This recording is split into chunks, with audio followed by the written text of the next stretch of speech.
Bonjour mes chers élèves, aujourd'hui je vais vous présenter la solution de l'exercice 1 de l'examen national de sciences mathématiques 2023, partie 3. Troisième partie, la première question, il faut montrer que l'équation f de x égale à 3x admet une solution unique notée alpha dont 0 plus l'infini. Premièrement, on va faire un petit rappel, c'est que l'équation h de x, h étant une fonction continue, et l'équation h de x égale à 4. Lorsqu'il s'agit de prouver l'existence d'une solution, on a deux procédés, soit utiliser le théorème des valeurs intermédiaires qui prouve l'existence de la solution encadrée, et on a le théorème de la bijection qui prouve l'existence de la solution et qui peut ne pas encadrer la solution. Donc, comme on remarque, le deuxième côté ne doit pas être variable. Par contre, le côté gauche est variable. Ici, on ne peut pas appliquer ces deux théorèmes directement, sauf si on rend l'équation sous la forme h de x égale à 4. Donc, on va poser h de x égale f de x moins 3x, quel que soit x appartenant à 0 plus l'infini. Alors, on va vérifier les conditions de théorème de la bijection, puisque ici, on ne va pas utiliser de TVI, puisque la solution demandée est demandée dans l'intervalle 0 plus l'infini. Donc, on n'a pas demandé d'encadrer la solution. Donc, ce qui est convenable, c'est le théorème de la bijection. On va prouver que H est une bijection de 0 plus l'infini vers un certain intervalle qui contient le 0, puisque f de x égale à 3x revient à montrer que h de x égale à 0. Donc, premièrement, cette fonction h est dérivable sur 0 plus l'infini, car c'est la somme de deux fonctions qui le sont, et on a l'expression de sa dérivée, qui est l'expression suivante, quel que soit x appartenant à 0 plus l'infini, h' de x égale f' de x moins 3. Mais d'après ce qui précède, on a déjà prouvé que f' de x est strictement négative. Augmenter de moins 3, ça reste inférieur strictement à 0. Or, quel que soit x appartenant à 0 plus l'infini, f' de x est inférieur à 0. Donc, quel que soit x appartenant à 0 plus l'infini, f' de x moins 3 est strictement aussi inférieur à 0. Donc, quel que soit x appartenant à 0 plus l'infini, h' de x est inférieur à 0. Et par suite, h est d'une part, il est continu, puisqu'il est dérivable, et strictement décroissance sur 0 plus l'infini. Donc, h est continu et strictement décroissante, donc elle réalise une bijection de 0 plus l'infini vers l'image de 0 plus l'infini par h, d'où h est une bijection de 0 plus l'infini vers h de 0 plus l'infini. Maintenant, on va déterminer exactement l'image de l'intervalle 0 plus l'infini par h. D'une part, la limite de h de x quand x tend vers 0 plus est égal à la limite de f de x moins 3x en 0 plus. La limite de f, comment x tend vers 0 plus, ce n'est autre que la valeur 1.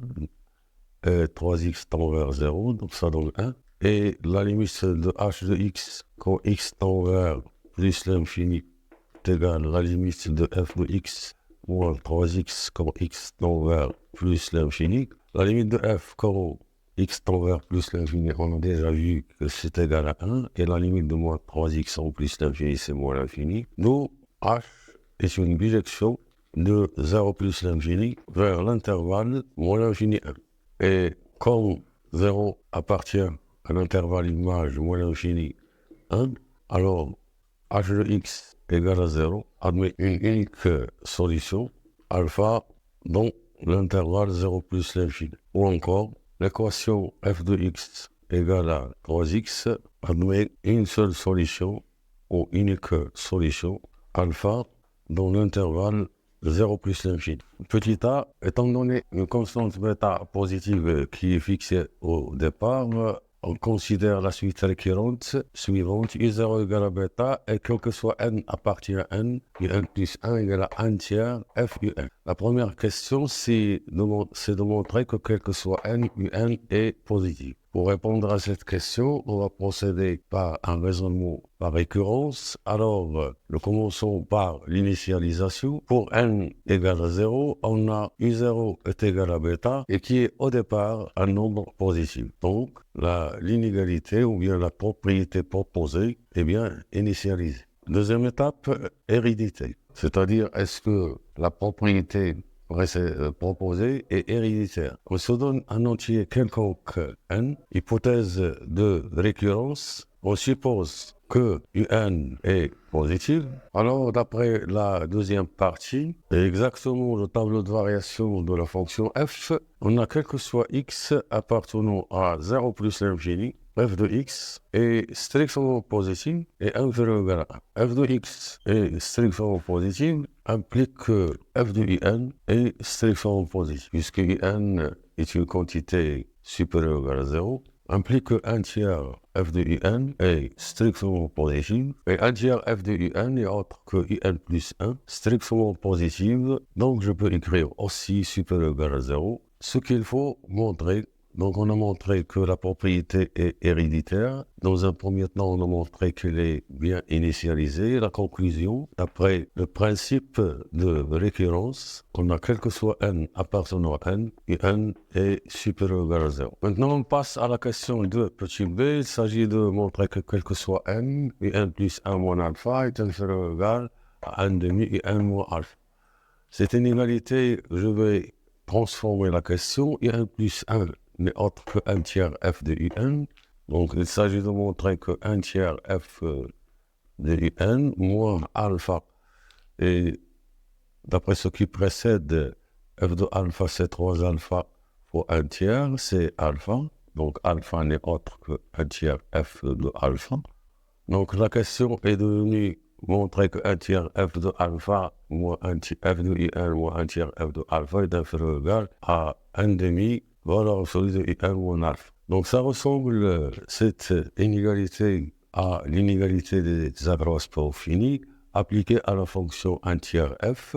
Et c'est ça l'idée de départ. Donc je vais utiliser l'inégalité des accroissements finis à la fonction 1 tiers f en vérifiant les conditions de l'inégalité des accroissements finis, à savoir 1 tiers f étant dérivable sur 0 plus l'infini, donc multiplié par une constante et le reste, donc elle est dérivable sur l'intervalle 0 plus l'infini, y compris le 0 plus que je sais que f est dérivable à droite en 0. En plus, d'après ce qui précède, on a déjà montré que quel que soit x appartenant à 0 plus l'infini, on a déjà montré que moins 3 demi est inférieur ou égal à f' de t, je change la variable, je mets ici t, inférieur strictement à 0. Donc je sais que f' de t est compris entre moins 3 demi et 0, même si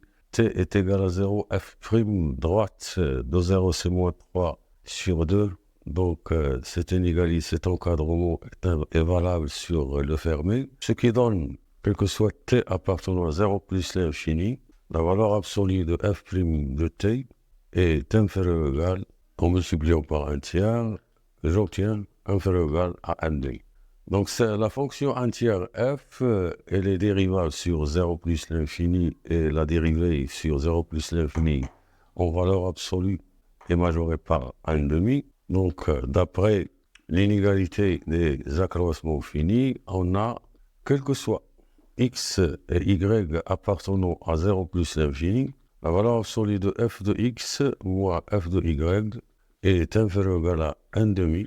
Le majorant de, ici 1 tiers f, j'applique le IAF à la fonction 1 tiers f et qui est inférieur à la valeur absolue 1 demi la valeur absolue de x moins y. Maintenant, j'applique ce résultat à un et alpha, en particulier la valeur absolue de 1 tiers f de un moins 1 tiers f de alpha est inférieur ou égal à 1 tiers valeur absolue de IN moins alpha. J'ai le droit puisque IN et alpha figurent dans l'intervalle 0 plus l'infini. Donc, quel que soit n appartenant à n, un tiers f de IN n'est autre que IN plus 1, et un tiers f de alpha n'est autre que alpha, inférieur ou égal à 1 demi, pardon, ici c'est 1 demi, valeur absolue de IN moins alpha. Ce qu'il faut démontrer. Maintenant, on passe à la question petit c.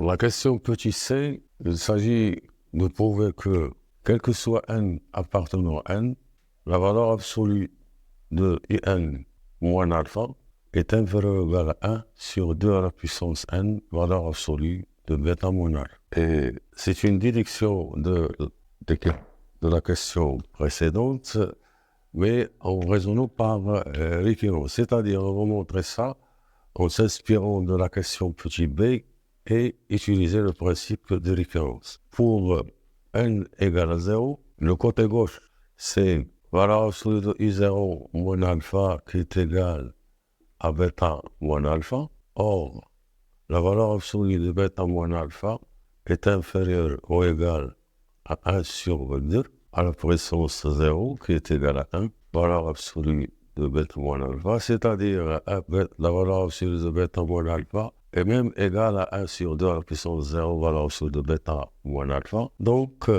on a bien valeur absolue de I0 moins alpha inférieur ou égal à 1 sur 2 à la puissance 0, valeur absolue de bêta moins alpha. On a même l'égalité. Donc la propriété est bien vérifiée en 0. Et on passe à la deuxième étape qui est l'hérédité, soit n appartenant à n. Hypothèse de référence, on suppose que valeur absolue de IN moins alpha est inférieure ou égale à 1 sur 2 à la puissance n, valeur absolue de bêta moins alpha. Et on va montrer que la valeur absolue de IN plus 1 moins alpha est inférieure ou égale à 1 sur 2 à la puissance n, bêta moins alpha. On a IN plus 1 moins alpha est inférieur ou égal à 1 sur 2, valeur absolue de IN moins alpha. Et valeur absolue de IN moins alpha est inférieure ou égale à 1 sur 2 à la puissance n, valeur absolue de bêta moins alpha. Cela implique que la valeur absolue de IN plus 1 moins alpha est inférieure ou égale à 1 demi fois 1 sur 2 à la puissance n, valeur absolue de bêta moins alpha.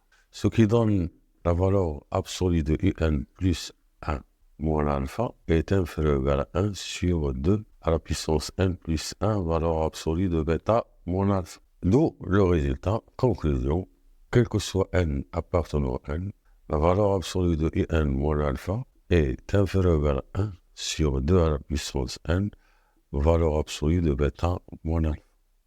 Déduisons la limite de IN et exactement déduisons que la limite de IN sera alpha en se référant à la question précédente. La question précédente était un encadrement. Pour déduire la limite, on va utiliser les propriétés de limite et l'ordre. Donc on voit ici à droite que le côté droit va tendre vers 0 car la suite géométrique de terme général 1 sur 2 à la puissance n tend vers 0. Donc on a limite de 1 demi puissance n est égale à 0 quand n tend vers plus l'infini, du fait que la raison est 1 demi qui est compris entre moins 1 strictement. Donc la limite de n sur 2 à la puissance n, valeur absolue de bêta moins alpha, est égale à 0 car la valeur absolue de bêta moins alpha, c'est un réel. Un réel fois 0, ça donne aussi 0. Donc, le côté droit tend vers 0, donc IN va tendre vers alpha. J'espère que vous avez bien saisi la solution. Et si vous avez des questions à me poser, je suis à votre disposition et à la prochaine.